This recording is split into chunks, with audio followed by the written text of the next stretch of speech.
eSIMstudios YouTube channel. We got some more Pixel leaks, but before we get to the Pixel 11 Pro Fold, if you got an S26 Ultra, if you're potentially thinking about getting an S26 Ultra, make sure you subscribe to our eSIMstudios YouTube channel.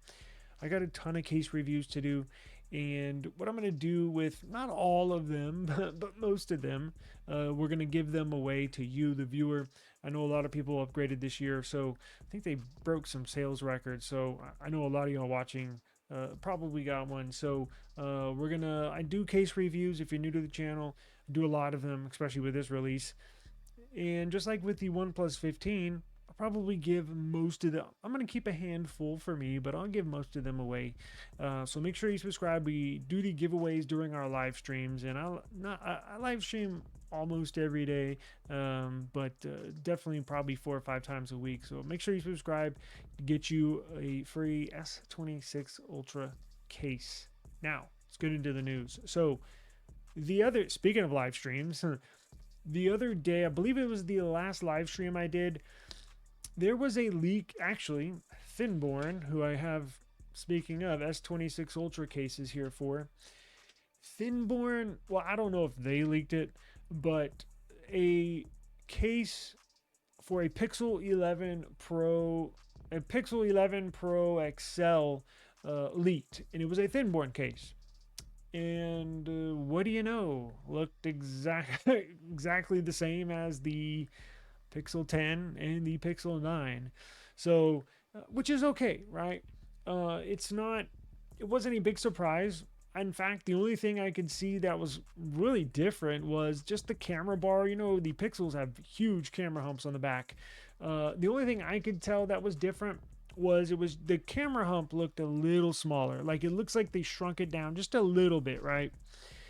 And today, what do you know? We got the leaked footage of the Pixel 11 Pro Fold.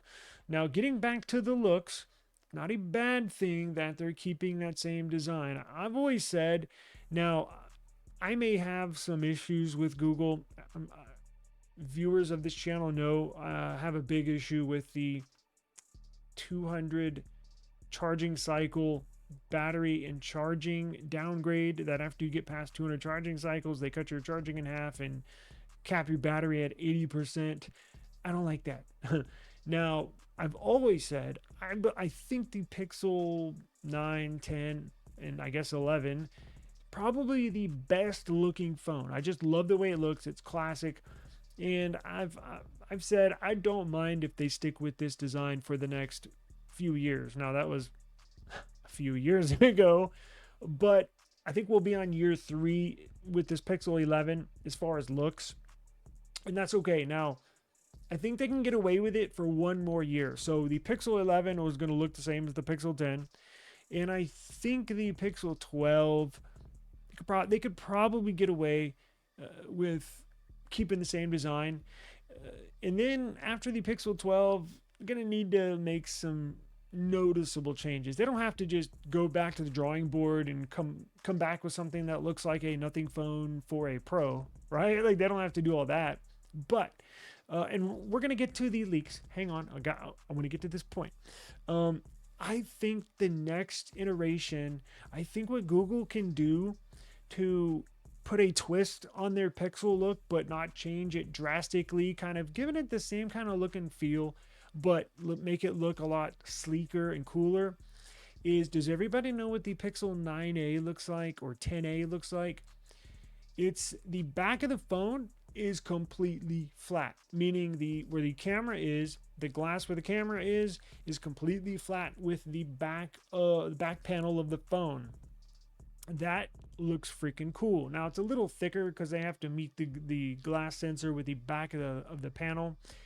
However, if they can figure out a way, because if they made the Pixel, what was it, 13, if they want to drastically change it, they can meet the back panel with that back glass on that sensor, but I don't want the phone to be this thick, or to be like holding a brick. But that's a few years away, and I think they can shrink stuff down. Look at what Samsung's doing. The S26 Ultra is 7.9 millimeters thick. That's they're getting thinner and thinner every year, and I think Google needs to do that to make the back completely flat with the camera bar. That would look cool. And there's no wobble. You know what drives me insane and nobody's talking about? This S26 Ultra is driving me insane. I don't know what I'm gonna do. Honestly, like I don't know what I'm gonna do. It wobbles like no other phone I've ever used in my life. I cannot, if you're not holding it, you cannot type on it. I tried it all day today and I damn near punched it through a window. It is Wobble City. I need to find, trust me, if this bothers you, you can depend on me to find a case. I swear, this is not an S26 Ultra video. This is a Pixel video. I need to find a case that has stubs like the camera. This is the 25 Ultra, but that the S26 Ultra, the cameras pop out, and so all it wobbles, right? I need to find a case, and I'll find one for us, that has like a corner stub here, a corner stub here, and a corner stub here. So when it's flat on a table, it doesn't wobble. Because right now it dung dung dung dung. Ooh, man, it's bad. So if that bothers you, beware. But let's get back to the Pixel 11 Pro Fold. So let me show a video. Let me show a video of what it looks like. Ready? Pixel 11 Pro Fold.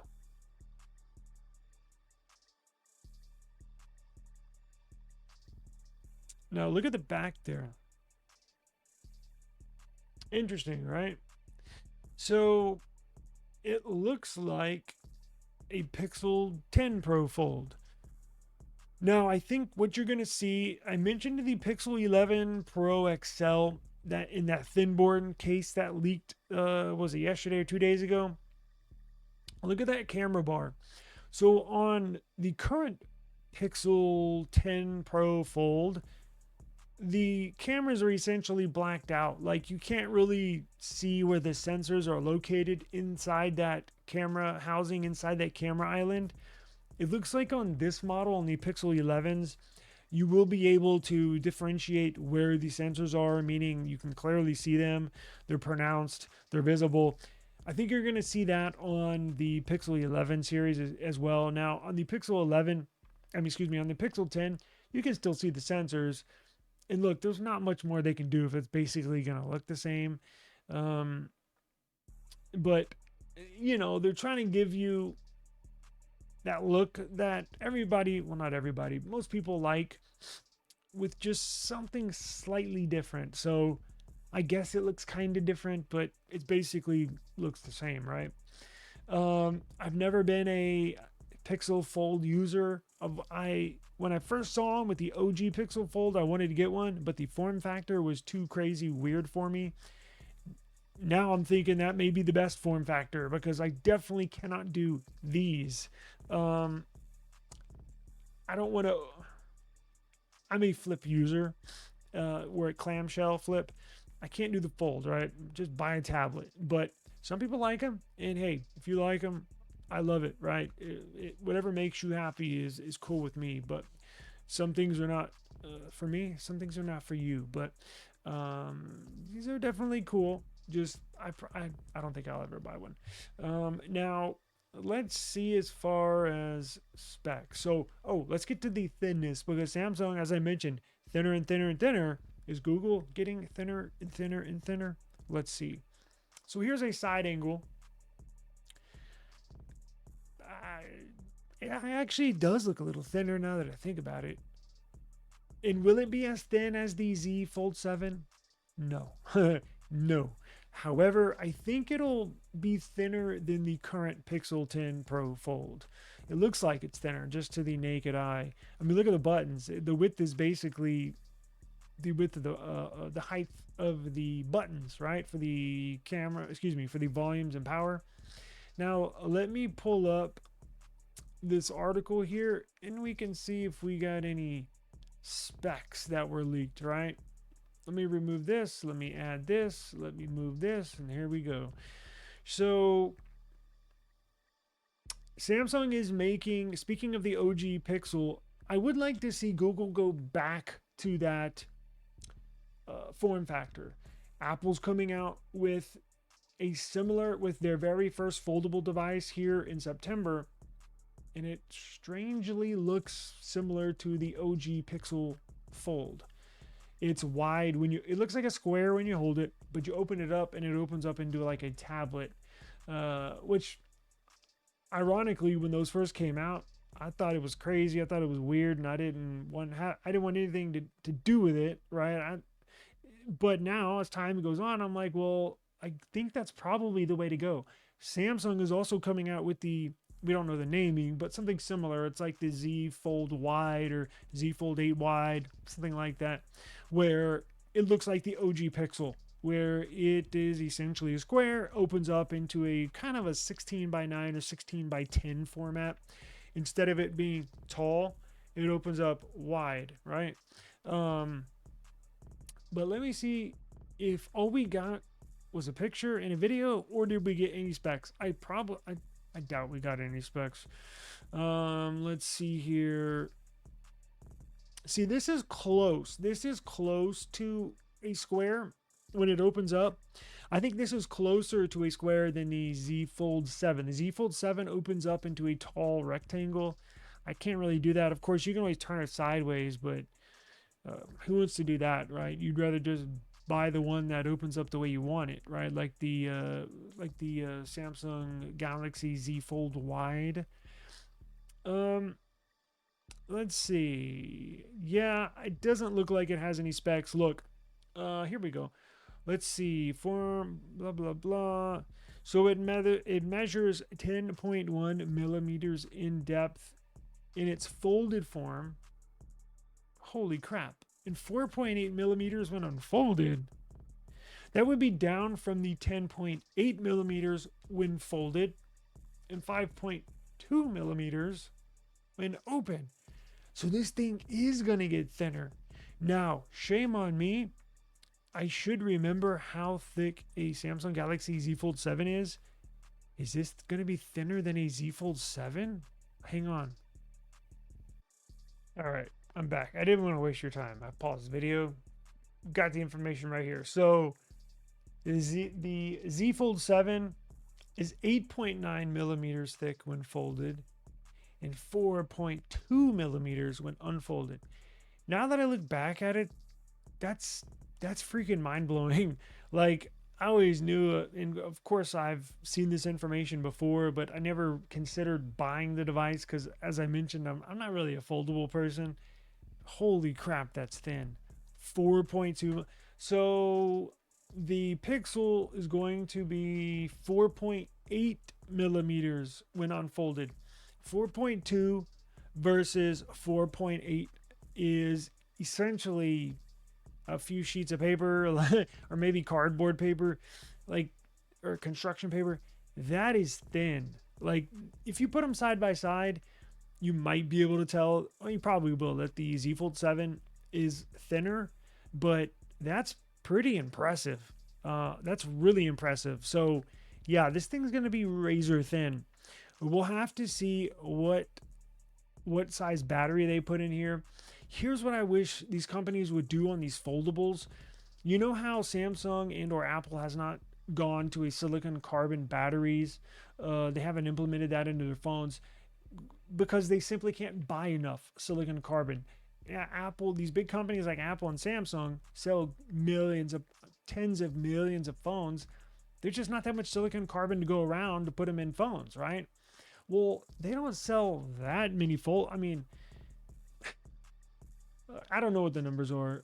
If they sell, 5 million of these phones, that even might be too many phones to sell to implement silicon carbon. I wish they would put silicon carbon batteries in these foldables. I think Oppo does. I know y'all know. Somebody knows that's watching this. Let me know in the comments, what is it, the Oppo Find N6? Some of those Chinese foldables do have silicon carbon batteries. I wish Google would do that. I wish Samsung would do that. Apple probably can't because they're going to sell a gazillion of those iPhone folds. But that's freaking thin. I just want longer battery life. You're essentially working with two screens, and one of them's the enormous size screen, obviously, when you open it up. So, and look, again, I'm not a user, so I don't know what the battery life is like. I really haven't heard anybody complain about battery life on foldables. Well, I take that back. Z Fold people complain about battery life. So let's see here. Of course, the Z Fold 7 is way thinner. Yeah, if I had just scrolled down, I would have saved myself 2 minutes. Oh, Lord. Okay. Anyways, let's see. It's got the Snapdragon 8 Elite. 4,400 milliamp hour battery. Yikes. That's small for a big ass phone. Yeah, they need to. Question: would you give back a little more thickness for some more battery? Because being razor thin is cool, but when you start using it, in what's the point if you got to plug it in 2 times a day, right? I don't know. I've never used one before. I would almost give up half a millimeter of thickness and put that in a battery, right? Or add a few hundred more milliamp hours. So instead of 4,400, it's 5,000 at least. So maybe that's what Google's doing, right? It's 0.6 millimeters thicker. Maybe they're putting that in battery. That would be smart, Google. Okay. So it's gonna have the new Tensor G6. Nothing to brag about, but it looks like that's all we know right now. Make sure you subscribe to the channel. I'm going to be all over this. I'm going to be all over the Pixel 11 series. We'll probably get one, if not two. Not the, I don't do folds, but we'll probably get a Pixel 11 series. But regardless, subscribe to the channel. I'm going to cover all of this leading up to the launch and the release. I'm sure we'll get tons of leaks and rumors and confirmations. Google, I'm sure, leaked this. It's funny how when a new device comes out like the S26 Ultra, everybody wants to leak stuff. Hey, don't forget about us. Hey, don't forget about us. You know, you had the nothing stuff come out. You have Google leaking this. So they want to let you know, hey, we're still here. If you don't like that wobble on the S26 Ultra, we're over here. We'll gladly sell you a phone. So it's funny, but it's just how it goes. Subscribe to the channel. I'm going to get out of here. Have a good evening. Peace.